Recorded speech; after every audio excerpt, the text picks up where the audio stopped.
To add a user to your workspace, have one of your workspace admins click on the gear icon in the bottom left. This will open a panel on the left-hand side.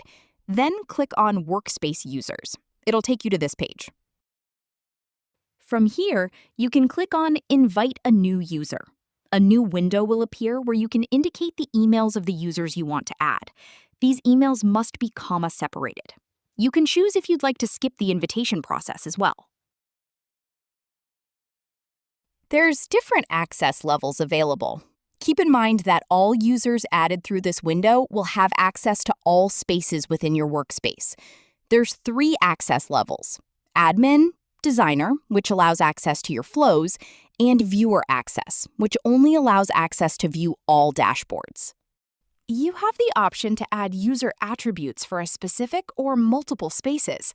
User attributes can be used to define what type of access a user has, allowing even higher compliance within your workspace. And that's it. It's that easy.